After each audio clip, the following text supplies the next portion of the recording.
Bismillahirrohmanirrohim. Assalamualaikum warahmatullahi wabarakatuh.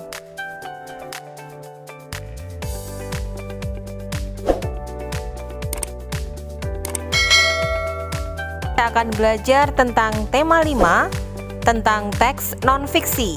Baca basmalah dulu yuk.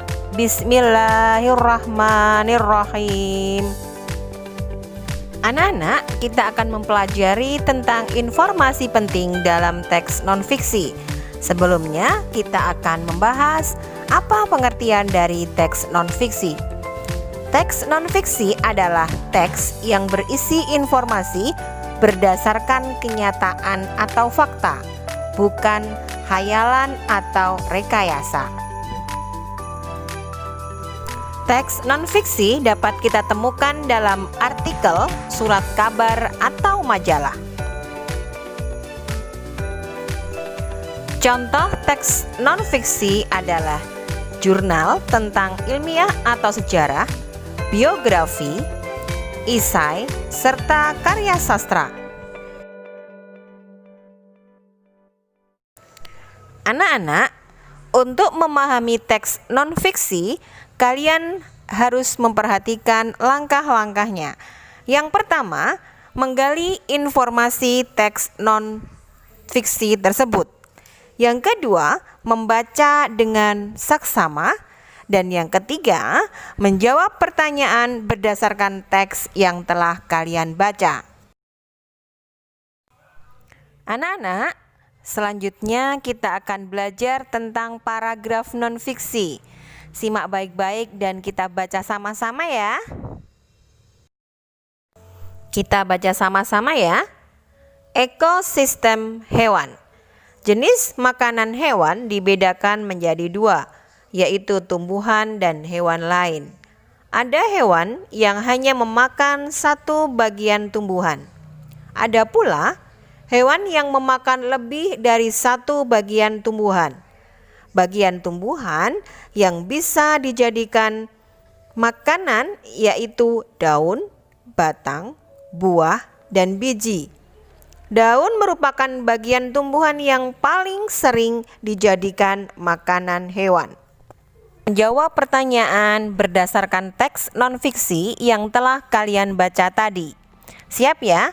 Yang pertama, pertanyaannya adalah berapa jenis makanan hewan? Jawaban yang paling tepat berdasarkan paragraf tadi apa ya?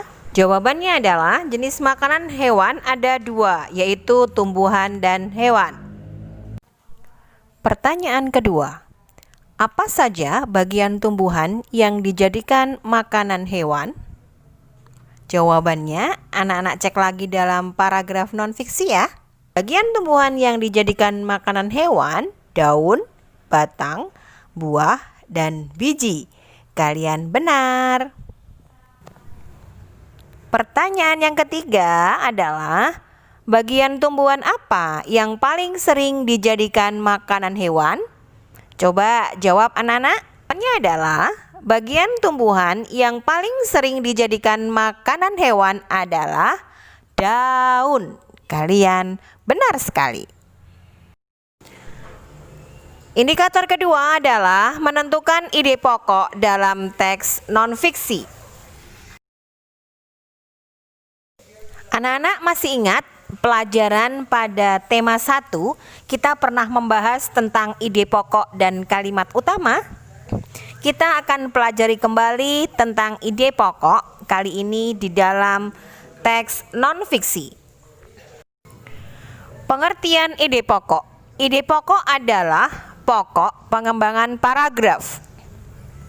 Ide pokok berisi gagasan dasar mengenai suatu hal atau kejadian.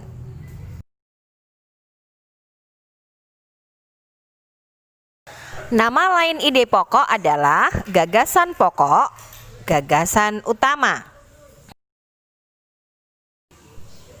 Ide pokok terdapat dalam kalimat utama. Kalimat utama ini dijelaskan oleh kalimat-kalimat penjelas. Jadi, anak-anak ketika akan menemukan ide pokok, carilah dulu kalimat utamanya. Di dalam kalimat utama itulah terdapat ide pokok. Di dalam kalimat utama terdapat kalimat-kalimat penjelas untuk menjelaskan kalimat utama. Belajar melalui bacaan yang sudah buat disiapkan, mencari ide pokok dalam paragraf non-fiksi. Kita baca sama-sama yuk.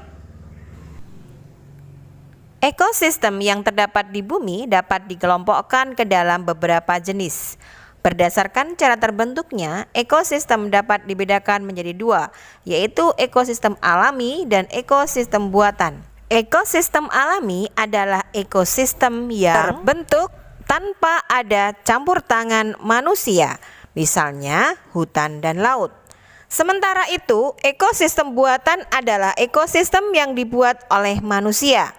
Contoh ekosistem buatan yaitu sawah, kolam, dan akuarium. Anak-anak sudah ikut membaca ya? Pada paragraf tersebut, kalimat intinya terdapat pada kalimat kedua, yaitu berdasarkan cara terbentuknya, ekosistem dapat dibedakan menjadi dua, yaitu ekosistem alami dan ekosistem buatan. Oleh sebab itu, ide pokoknya terdapat dalam kalimat inti tersebut. Berarti ide pokoknya apa, Nak? Pinter. Jenis ekosistem berdasarkan cara terbentuknya. Mudah kan? Karena kita hanya mengulang pelajaran waktu tema 1. Alhamdulillah kita telah menyelesaikan tema 5 subtema 1. Tetap semangat belajar, jangan lupa soal dikerjakan. Assalamualaikum warahmatullahi wabarakatuh.